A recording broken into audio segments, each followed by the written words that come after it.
નમસ્કાર મિત્રો આજની વિડીયોમાં વાત કરીશું દેશ અને દુનિયાના સુપરફાસ્ટ સમાચારની। સૌપ્રથમ વાત કરીએ તો વડોદરા દુર્ઘટના, સંચાલકો સામે વધુ એક એફઆઈઆર। 18મી જાન્યુઆરીએ વડોદરામાં હરણીતળા દુર્ઘટનામાં 15 બાળકો અને 2 શિક્ષકો સહિત કુલ 17 લોકોના મોત નીપજ્યા હતા। આ બનાવમાં સંચાલકો સામે ફરિયાદ નોંધાઈ હતી।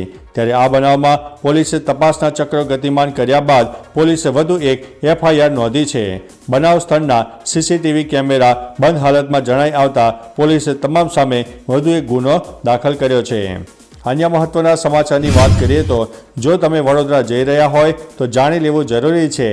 શહેરનો છાણી બ્રિજ 8 દિવસ સુધી બંધ રહેશે। બુલેટ ટ્રેનની કામગીરીને લઈને નિર્ણય લેવાયો છે।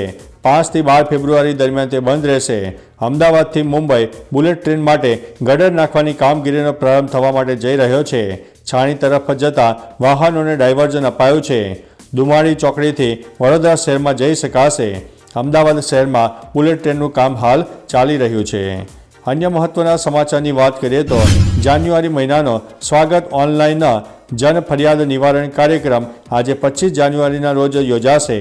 આ વખતે કાર્યક્રમ સવારમાં 7:30 થી 10 વાગ્યા સુધીનો યોજાશે। દર વખતે સામાન્ય રીતે બપોરે કાર્યક્રમ યોજાય છે।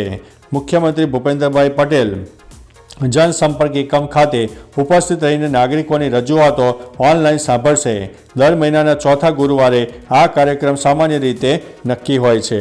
તો ચાલો મિત્રો, ફરીથી દેશ અને દુનિયાના સુપરફાસ્ટ સમાચાર લઈને મળતા રહીશો। ત્યાં સુધી અમને રજા આપશો। નમસ્તે।